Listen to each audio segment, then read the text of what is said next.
Hello guys, welcome back to the channel our study Adda. Guys आज हम start करने वाले हैं जूलॉजी यूनिट 3 का एक और इम्पोर्टेंट क्वेश्चन। गाइस आज का क्वेश्चन है आपका, केंद्रक की संरचना, रासायनिक संयोजन तथा कार्यों का वर्णन कीजिए। अगर इंग्लिश में पूछा जाए तो discuss the structure, chemical organisation and functions of nucleus. Guys most important रहता है बीएससी फर्स्ट सेमेस्टर के लिए। तो आइए फटाफट से देख लेते हैं इसका आंसर। एंड ये लॉन्ग टाइप क्वेश्चंस में पूछा जाता है, बहुत सारे शॉर्ट टाइप क्वेश्चन भी इससे आपके रेडी हो जाएंगे। मतलब ऑब्जेक्टिव टाइप क्वेश्चन पूछे जाते हैं ना, वो भी आपके रेडी हो जाएंगे। आंसर में लिखना क्या है आपको कि केंद्रक को कोशिका का कंट्रोल रूम भी कहते हैं। तो कोशिका का कंट्रोल रूम किसे कहते हैं पूछ लिया जाए ऑब्जेक्टिव टाइप में, तो केंद्रक को यानी न्यूक्लियस को, जो समस्त कोशिकीय क्रियाओं का निगमन करता है। इसकी खोज रॉबर्ट ब्राउन ने सन 1931 में की थी। गाइस ये वाला जो क्वेश्चन है ना ऑब्जेक्टिव टाइप, ये तो मेरे टाइम में भी पूछा गया था कि भाई न्यूक्लियस की खोज किसने की थी। बड़ा ही इजी है, बट बहुत से लोग गलत आंसर कर देते हैं।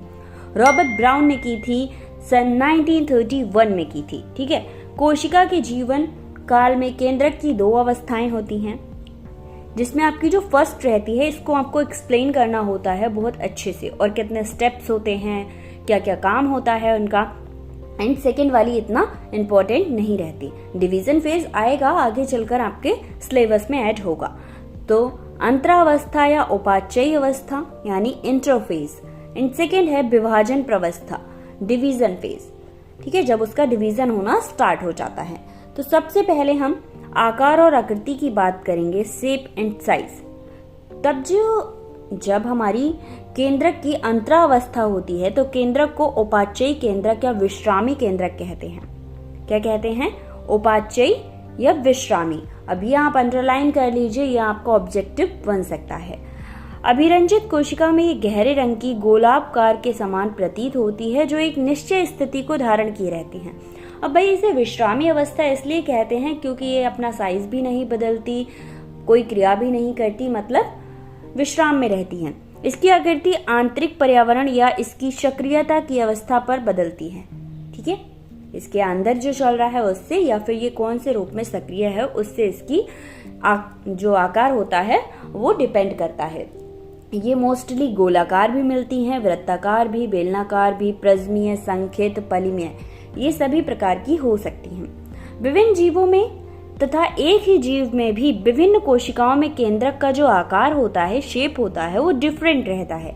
केंद्रक का आकार गुणसूत्रों की संख्या पर निर्भर करता है। तो अगर आपसे ऑब्जेक्टिव में पूछा जाए कि केंद्रक का आकार किस पर निर्भर करता है, तो गुणसूत्रों की संख्या पर। अंडरलाइन करते जाइएगा। एंड गाइस हाँ, इसके नोट्स चाहिए तो आप मेरी इंस्टाग्राम आईडी आर स्टडी अड्डा पर जाकर आप मुझे मैसेज कीजिए, या फिर आप कमेंट करके भी ले सकते हैं। अब भाई आ जाइए फटाफट से इसके स्ट्रक्चर पर। संरचना में क्या, अंतरावस्था में केंद्रक में निम्नलिखित भाग दिखाई देते हैं।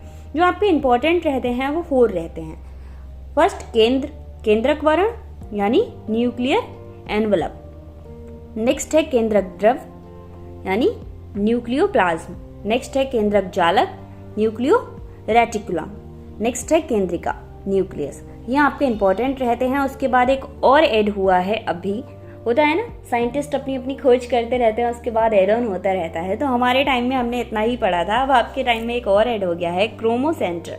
ठीक है, तो अब भाई इसको समझ लीजिए। जो आपकी ये वाली लेयर होती है ना, जो आपको ग्रीन दिख रही है, ये होता है आपका न्यूक्लियर एनवलप यानी केंद्रक वर्ण।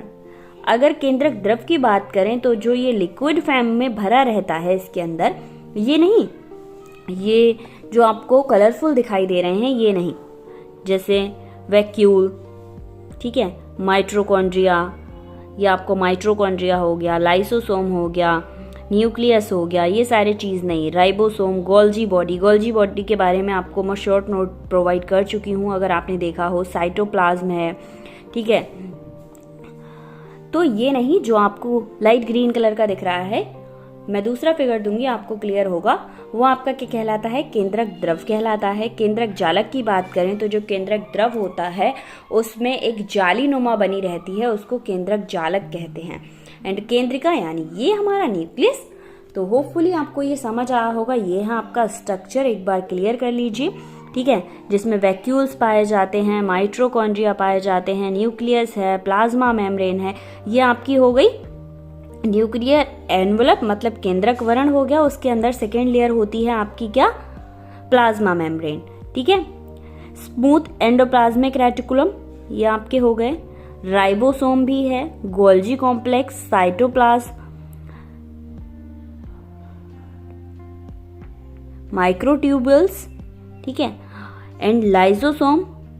ये सारी चीजें आपको लिखनी है। बहुत ही इजी है, इन सब पे शॉर्ट नोट भी प्रोवाइड है मेरे चैनल पर। अगर आपने नहीं देखा है तो डिस्क्रिप्शन में प्लेलिस्ट भी है, वहां जाकर आप देख सकते हैं। तो सबसे पहले हम फर्स्ट की बात करेंगे, केंद्रक वरण, जो आउटर लेयर है उसकी, या कैरिओथिका। केंद्रक वरण 2 झिल्लियों से बना आवरण है। ठीक है, केंद्रक वरण केंद्रक पदार्थ को कोशिका द्रव से अलग करता है। इसका वर्क क्या होता है, केंद्रक वरण केंद्रक पदार्थ को, यानी केंद्रक लिक्विड को केंद्रक कोशिका द्रव से अलग रखता है तथा दोनों के बीच पदार्थों के आदान प्रदान को नियंत्रित भी करता है। अब भाई केंद्रक वरण के कार्य देखने तो यह केंद्रक के अनुवांशिक पदार्थ क्रोमैटिन कोशिका द्रव व उसके ईआर को अलग करता है। एंड न्यूक्लियर छिद्र में दीर्घाणु यानी माइक्रोमोलिक्यूल्स केंद्रक के आर पार आते जाते रहते हैं। इसके बाद नेक्स्ट लिखेंगे आप, कोशिका द्रव में कुछ पदार्थ जैसे मायोफिलामेंट, माइक्रोट्यूब्यूल्स आदि केंद्रक वरण की बाहरी सतह में चिपके रहते हैं। नेक्स्ट, केंद्रक का क्रोमैटिन पदार्थ केंद्रक वरण की भीतरी सतह से जोड़ता है। फिफ्थ लिखेंगे, केंद्रक वरण से ईआर तथा गोल्जी काय की झिल्लियों का विकास होता है। किससे? केंद्रक का क्रोमैटिन पदार्थ होता है, उससे गोल्जी काय की झिल्लियों का विकास होता है। नेक्स्ट है, केंद्रक वरण पर ईआर की सतह पर पाए जाने वाले एंजाइम के समान एंजाइम होते हैं। अब गाइस, जो हमारी आउटर लेयर थी उसको और डीपली देखें तो भाई ये हमारी हो गई, ठीक है, न्यूक्लियस की आउटर लेयर हो गई। इसमें भी 2 लेयर्स पाई जाती हैं, इनर मेम्ब्रेन, आउटर मेम्ब्रेन। तो जो आउटर मेम्ब्रेन होती है वो साइटोप्लाज्म, उसके बाद स्पेस होता है, फिर क्या होता है, पेरीन्यूक्लियस, न्यूक्लियोप्लाज्म। ये 4 मतलब एक स्पेस और 3 चीजों से मिलकर बनती है इनर मेम्ब्रेन, आउटर मेम्ब्रेन। तो अभी हम केवल कोशिका आउटर जो सतह थी उसकी बात कर रहे थे, तो उसके फिगर को भी मैंने क्लियर कर लिया। जो आउटर मेम्ब्रेन आपको ये दिख रही है ना, ये इसके बारे में बात की। तो आउटर मेम्ब्रेन ये हो गई जो लाइट येलो कलर की है, एंड ऑरेंज कलर की हो गई हमारी इनर मेम्ब्रेन। ठीक है, और ये हमारे जो उसमें छोटे छोटे छेद होते हैं वो न्यूक्लियर पोर्स हो गए, और ये हमारे राइबोसोम्स हो गए। ये आपको डीपली नहीं लिखना है, अगर आप चाहें तो ये फिगर दिखा सकते हैं, अदरवाइज इसको जरूरी नहीं रहता। मैंने आपके समझाने के लिए किया था। उसके बाद आता है हमारा केंद्रक द्रव या कैरियोलिम्फ। अगर आपसे ऑब्जेक्टिव टाइप क्वेश्चन में पूछा जाता है कि भाई इसका दूसरा नाम क्या है, तो आप याद रखिएगा यह पारदर्शी व अधरतल आधार पदार्थ है। क्रोमैटिन जाल इसमें निलंबित रहता है। यह प्रोटीन्स, फॉस्फेट तथा कुछ न्यूक्लिक अम्ल जैसे आरएनए का मिश्रण होता है। अनेक जल अपघटनीय एंजाइम जैसे राइबोन्यूक्लियस, क्षारीय फॉस्फेट तथा डाइपेप्टाइड्स आदि केंद्रक द्रव में मिलते हैं। अब इसके बाद आ जाइए थर्ड। 2 पार्ट्स हमारे कंप्लीट हो गए। ठीक है, बाहरी सतह की बात कर ली, उसके लिक्विड की बात कर ली जो अंदर भरा रहता है। उसके बाद आ गया जालक, जो केंद्रक द्रव के बीच में ही होता है। ठीक है, जाली नुमा होता है। तो केंद्रक जालक या क्रोमैटिन जालक केंद्रक रस में महीन व्यवर्तित धागों का जाल होता है, जैसे मैंने आपको बताया, जिसे क्रोमोनेमेटा तथा इस जालक को केंद्रीय या क्रोमैटिन जाल भी कहते हैं। इस जाल को क्या कहते हैं? केंद्रक जालक को क्रोमैटिन जाल भी कहते हैं। ऑब्जेक्टिव टाइप क्वेश्चन आपका रेडी हो रहा है। क्रोमैटिन जाल गुणसूत्रों की अंतरावस्था को प्रदर्शित करता है, जो कोशिका विभाजन के समय अकुचित होकर स्पष्ट गुणसूत्रों के रूप में विन्यासित हो जाते हैं। अब यूक्रोमैटिन तथा हेट्रोक्रोमैटिन, क्रोमैटिन के 2 प्रकार का होता है। महीन धागों के समान क्रोमैटिन लिनन जो अल्प अभिरंजित होता है यूक्रोमैटिन कहलाता है। ठीक है, यूक्रोमेटिन कहलाता है। शॉर्ट में पूछ लिया जाए तो आप बता सकते हैं। कुछ विशेष स्थानों पर क्रोमेटिन संघनित होता है और क्षारीय रंजकों द्वारा गहरा अभिरंजित होता है, इसे हेट्रोक्रोमेटिन कहते हैं। ये आपके शॉर्ट टाइप क्वेश्चन में पूछे जाते हैं कि क्रोमेटिन किसे कहते हैं, हेट्रोक्रोमेटिन किसे कहते हैं। तो ये आपके बहुत सारे क्वेश्चन एक लॉन्ग टाइप क्वेश्चन से रेडी होते हैं, ये बात आपको पता होगी। हेट्रोक्रोमेटिन का क्षेत्र क्रोमेटिन के वे क्षेत्र हैं जो अंतरावस्था तथा पूर्वावस्था में संघनित रहते हैं और यूक्रोमेटिन की भांति ये अन्य अवस्था में खुलते नहीं। यूक्रोमेटिन जो होता है वो रंजकों के प्रति विभिन्न बंधुओं को प्रदर्शित करता है। क्रोमेटिन का लिनन जो अल्प अभिरंजित धागों के रूप में होता है, मतलब बहुत छोटे धागों के रूप में होता है, एक्रोमेटिन का बना होता है। किसका बना होता है? एक्रोमेटिन का बना होता है। ये डीप ऑब्जेक्टिव टाइप क्वेश्चन है। और अम्लीय रंजकों से अभिरंजित होता है तथा लिनन पर उपस्थित गहरे अभिरंजक कण क्रोमोमियस यानी बैक्रोमेटिन के बने होते हैं। कुछ केंद्रक के विस्तृत क्षेत्र में वेसन फ्लूशन द्वारा गहरे अभिरंजित हो जाते हैं, इसको क्रोमोसेंटर या कैरियोसोम कहते हैं। केंद्रक की परिधि में विशेष लिंग क्रोमेटिन काय या बार काय पाई जाती हैं। स्तनधारियों की कोशिकाओं में विशेष मादा के सामान्य रूप से पाई जाती हैं। प्रायः इसकी संख्या गुणसूत्रों के सेट की संख्या पर निर्भर करती है। सामान्यतः 2x गुणसूत्रों के लिए एक लिंग क्रोमेटिन काय होती है। अब हमारा फोर्थ आ गया केंद्रक, यानी मेन हमारा न्यूक्लियस। भाई न्यूक्लियस क्या है? तो न्यूक्लियस के बारे में बात करें तो न्यूक्लियाई गोलाकार या अंडाकार काय है। सामान्यतः कोशिका में न्यूक्लियाई की संख्या गुणसूत्र समूह की संख्या पर निर्भर करती है। अतः दैहिक कोशिकाओं में 2 तथा गैमीट्स में केवल एक न्यूक्लियस होते हैं। जिन कोशिकाओं में प्रोटीन संश्लेषण अधिक होता है वहां केंद्रिका अधिक बड़ी होती है। तो यहाँ पर आपके ऑब्जेक्टिव टाइप रेडी हो रहे हैं कि अतः दैहिक कोशिकाओं में 2 तथा गैमीट्स में केवल एक न्यूक्लियस होते हैं। जिन कोशिकाओं में प्रोटीन संश्लेषण अधिक होता है वहां केंद्रिका अधिक बड़ी होती है। नेक्स्ट है संरचना। न्यूक्लियस में निम्न भाग होते हैं, मतलब इसकी संरचना में बहुत सारे भाग होते हैं। कौन कौन से?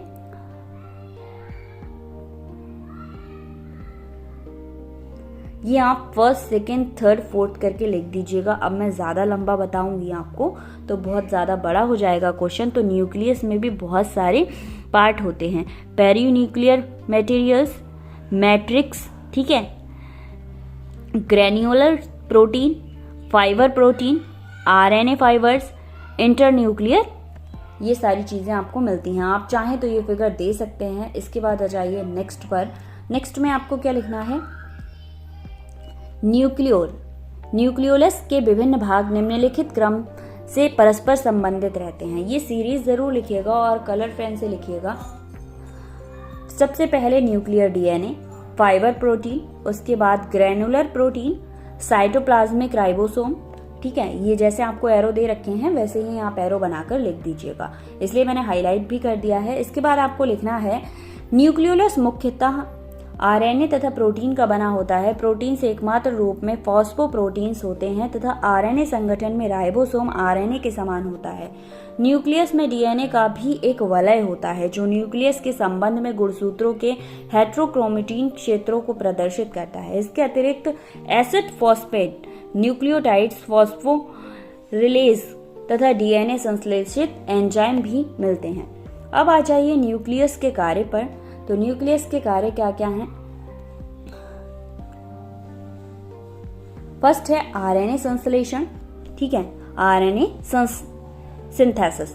तो राइबोसोम आरएनए का संश्लेषण न्यूक्लियोलस में होता है। न्यूक्लियोलस से संबंध क्रोमेटिन में राइबोसोम जीन या आरडीएनए होता है जो राइबोसोमल आरएनए कोडित करता है। राइबोसोमल आरएनए यूकैरियोटिक कोशिकाओं में बड़े व छोटे सब यूनिट्स में 285 से लेकर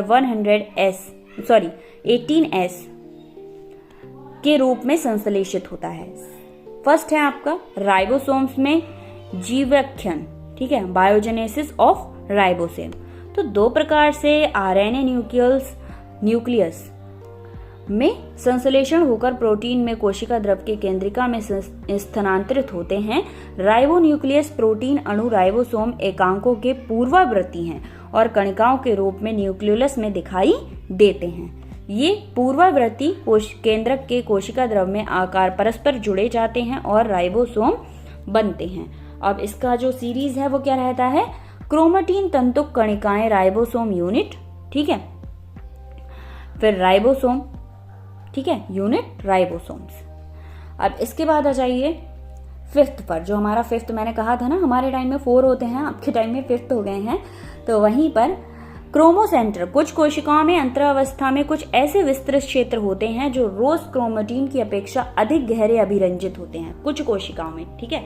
ये वाला जो स्टेप है वो कुछ कोशिकाओं में पाया जाता है। वास्तव में गहरे अभिरंजित क्षेत्र विशेष क्षेत्र हैं जो अपक्व संघनन की ओर उदत होते हैं। ये क्रोमोसेंटर कहलाते हैं, ठीक है। ये क्या कहलाते हैं, क्रोमोसेंटर कहलाते हैं। आपको ऑब्जेक्टिव टाइप क्वेश्चन क्रोमोसेंटर पूछ लिया जाए तो यहाँ से आप लिख सकते हैं। केंद्रक में एक व अनेक क्रोमोसेंटर होते हैं। कितने होते हैं, एक भी हो सकता है और अनेक भी हो सकते हैं। अतः क्रोमोसेंटर केंद्रक के कुछ या समस्त विश्ववाणी क्षेत्र को प्रदर्शित करता है।